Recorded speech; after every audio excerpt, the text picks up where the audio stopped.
ദൈവനാമം മഹത്വപ്പെടുമാറാകട്ടെ.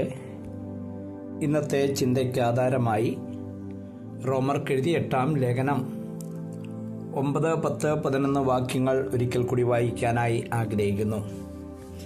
റോമാലേഖനം 8-ാം അധ്യായം 9, 10, 11.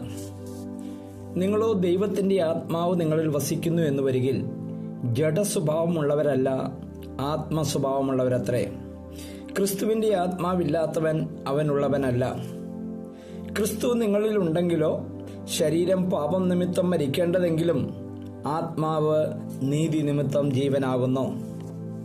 യേശുക്രിസ്തുവിനെ മരിച്ചവരിൽ നിന്ന് ഉയർപ്പിച്ചവൻ്റെ ആത്മാവ് നിങ്ങൾ വസിക്കുന്നുവെങ്കിൽ ക്രിസ്തുയേശുവിനെ മരണത്തിൽ നിന്ന് ഉയർപ്പിച്ചവൻ നിങ്ങളിൽ വസിക്കുന്ന തൻ്റെ ആത്മാവിനെ കൊണ്ട് നിങ്ങളുടെ മർത്യ ശരീരങ്ങളെയും ജീവിപ്പിക്കും. ഇന്നലെ നാം ദൈവത്തിൻ്റെ പരിശുദ്ധാത്മാവ് നമ്മിൽ വസിക്കുന്ന കാര്യം ഷെയർ ചെയ്തല്ലോ. വിശുദ്ധ വേദപുസ്തകം വളരെ വ്യക്തമായിട്ട് പറയുന്നു, ദൈവത്തിൻ്റെ പരിശുദ്ധാത്മാവ് നമ്മിൽ വസിക്കുന്നു. രക്ഷിക്കപ്പെട്ട ഒരു ദൈവ പൈതലിൻ്റെ ഉള്ളിൽ ദൈവത്തിൻ്റെ പരിശുദ്ധാത്മാവ് വസിക്കുന്നു. ദൈവത്തിൻ്റെ പരിശുദ്ധാത്മാവാണ് നമ്മെ നയിക്കുന്നത്. ദൈവത്തിൻ്റെ പരിശുദ്ധാത്മാവിന് വിധേയപ്പെട്ട് നാം ജീവിക്കണം.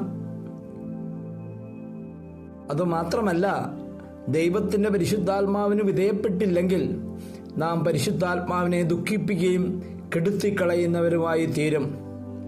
കേൾവിക്കാരായ ഓരോരുത്തരും തങ്ങളുടെ ജീവിതങ്ങളെ പരിശോധിച്ച് നോക്കട്ടെ. പൂർണ്ണമായ ആത്മാവിന് വിധേയപ്പെട്ടാണോ ഞാൻ ജീവിക്കുന്നതെന്ന് ഒന്ന് പരിശോധിക്കുവാൻ ഈ സമയം ദൈവം നമ്മെ സഹായിക്കട്ടെ. എന്നാൽ 10-ാം വാക്യത്തിൽ നമ്മൾ വായിക്കുന്നു, ക്രിസ്തു നിങ്ങളിൽ ഉണ്ടെങ്കിലോ, വളരെ ശ്രദ്ധിക്കുക, ക്രിസ്തു നിങ്ങളിൽ ഉണ്ടെങ്കിലോ ശരീരം പാപനിമിത്തം മരിക്കേണ്ടതെങ്കിലും ആത്മാവ് നീതി നിമിത്തം ജീവനാകുന്നു. വളരെ വ്യക്തമായി വിശുദ്ധ വേദപുസ്തകം നമ്മെ പഠിപ്പിക്കുന്ന കാര്യം, ദൈവത്തിൻ്റെ പരിശുദ്ധാത്മാവ് നമ്മൾ വസിക്കുന്നത് പോലെ കർത്താവായി യേശുക്രിസ്തുവും രക്ഷിക്കപ്പെട്ട ഒരു വ്യക്തിയിൽ വസിക്കുന്നു എന്നുള്ളതാണ്. നമുക്ക് വളരെ പരിചിതമായ വേദഭാഗമാണ് കൊലോസി ലേഖനം 1-ാം അധ്യായം. അതിൻ്റെ 27-ാം വാക്യത്തിൽ നാം ഇപ്രകാരം വായിക്കുന്നു, പരിചിതമായ വാക്യം: അവരോട് ജാതികളുടെ ഇടയിൽ ഈ മർമ്മത്തിൻ്റെ മഹിമാധനം എന്തെന്നറിയിപ്പാൻ ദൈവത്തിന് ഇഷ്ടമായി.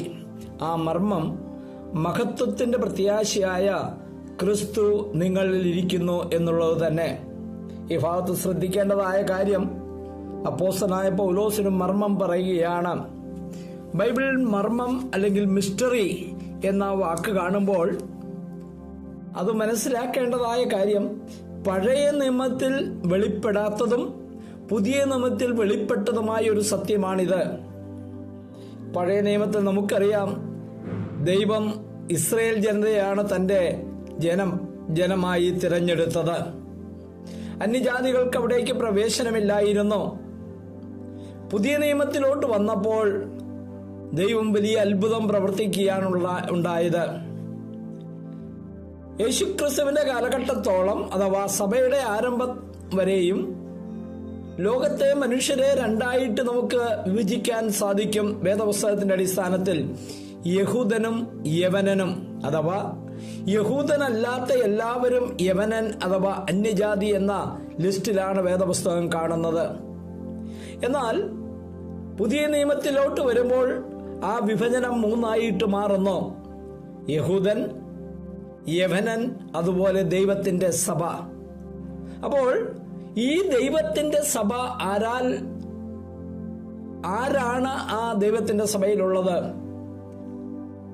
അവിടെ വേദപുസ്തകം വളരെ വ്യക്തമായി പറയുന്നു, രക്ഷിക്കപ്പെട്ട ആരെങ്കിലും, അവൻ യഹൂദനാകട്ടെ യവനനാകട്ടെ, ആ വ്യക്തി ഒരുമിച്ച് കൂടുന്ന, അഥവാ യേശുക്രിസ്തുവിന്റെ രക്തത്താൽ വീണ്ടെടുക്കപ്പെട്ട ജനം ഒരുമിച്ച് കൂടുന്നതാണ് ദൈവസഭ. അപ്പോൾ ഇവിടെ അപ്പോസ്തലനായ പൗലോസ് 27-ാം വാക്യത്തിൽ പറയുന്നു, അവരോട് ജാതികളുടെ ഇടയിൽ, ജാതികൾ എന്ന് പറഞ്ഞാൽ പഴയ നിയമത്തിലെ യവനന്മാർ എന്നുള്ളതാണ്, ജാതികളുടെ ഇടയിൽ ഒരു മർമ്മം പ്രസ്താവിക്കുവാൻ പൗലോസ് കൊലോസ് ലേഖനത്തിൽ പറയുന്നു. കൊലോസ് ലേഖനത്തിന്റെ വിഷയം തന്നെ എന്നുള്ളത് നമുക്കറിയാം, യേശുക്രിസ്തുവിന്റെ കർത്തൃത്വം അല്ലെങ്കിൽ യേശുക്രിസ്തു സഭയുടെ തലയാണ് എന്ന് പഠിപ്പിക്കുന്ന ഒരു പുസ്തകമാണല്ലോ. ഇവിടെ പറയുന്നു, ഈ മർമ്മത്തിന്റെ മഹിമാതനം എന്തെന്നറിയിപ്പാൻ ദൈവത്തിന് ഇഷ്ടമായി. ആ മർമ്മം മഹത്വത്തിന്റെ പ്രത്യാശയായ ക്രിസ്തു നിങ്ങൾ ഇരിക്കുന്നു എന്നുള്ളത് തന്നെ. ദൈവനാമം മഹത്വപ്പെടാതെ ക്രിസ്തു നമ്മളിൽ വസിക്കുന്നു, ക്രിസ്തു എന്നിൽ വസിക്കുന്നു. ഇത് പഴയ നിയമത്തിലെ വിശ്വാസികൾക്ക് മനസ്സിലാകാത്ത കാര്യമാണ്. പ്രത്യേകാല യഹൂദൻ അത് കേൾക്കുമ്പോൾ വളരെ പ്രയാസമാണ്. അവൻ വിചാരിച്ചത്, ദൈവം ഞങ്ങളെയാണ് തെരഞ്ഞെടുത്തത്, അന്യജാതിക്ക് പല തലമുറകളോളം ദൈവസന്നിധാനത്തിലേക്ക് കടന്നു വരുവാൻ കഴിയുകയില്ല. എന്നാൽ ദൈവം കൃപ കാണിച്ചു നമ്മളോട്. വേദപുസ്തകം പറയുന്നു, ദൈവത്തിന് ഹിതകരമായി ഇന്ന് നാം ദൈവത്തിന്റെ ജനമായി മാറി. അതുമാത്രമല്ല, ക്രിസ്തു നമ്മളിലിരിക്കുന്നു. നാളെ കഴിഞ്ഞും ദൈവം അനുവദിച്ചാൽ ഈ കാര്യങ്ങൾക്ക് ചിന്തിക്കാമെന്ന് ആഗ്രഹിക്കുന്നു. ഇന്ന് രാവിലെ സന്ദേശം അയക്കാൻ കഴിഞ്ഞില്ല, അതുകൊണ്ടാണ് വൈകുന്നേരം സന്ദേശം അയക്കുന്നത്. കേൾവിക്കാരായ ഓരോരുത്തരെയും ദൈവം സഹായിക്കട്ടെ. ക്രിസ്തു നമ്മളിലുണ്ട്. ആ ക്രിസ്തുവിന് വിധേയപ്പെട്ട് പരിശുദ്ധാത്മാവ് നമ്മളുണ്ട്. ആ പരിശുദ്ധാത്മാവിന്റെ നിയന്ത്രണത്തിൽ വിജയകരമായ ഒരു ക്രിസ്തീയ ജീവിതം നയിക്കാൻ കേൾവിക്കാരായ എല്ലാവരെയും ദൈവം സഹായിക്കട്ടെ എന്ന് പ്രാർത്ഥിക്കുന്നു. പരിശുദ്ധനും സുത്തനുമായ ദൈവമേ, ഞങ്ങൾ തിരുനാമത്തിൽ നന്ദിയോടെ സ്തുതിക്കുന്നു. നിന്റെ മഹാദയയ്ക്കായി സ്തോത്രം, നിന്റെ കരുണയ്ക്കായി സ്തോത്രം കർത്താവേ. കേൾവിക്കാരായ എല്ലാവരെയും അനുഗ്രഹിക്കണം. ക്രിസ്തു ഞങ്ങളിലുണ്ട്, മഹത്വത്തിന് പ്രത്യാശയായ ക്രിസ്തു. ആ ഒരു ബോധ്യത്തോടുകൂടി ഞങ്ങളുടെ ക്രിസ്തീയ ജീവിതം നയിക്കുവാൻ നീ ഞങ്ങളെ സഹായിക്കണം. പ്രാർത്ഥന കേട്ടതിനായി സ്തോത്രം. യേശു കർത്താവിന്റെ ധന്യനാമത്തിൽ തന്നെ. ആമേൻ.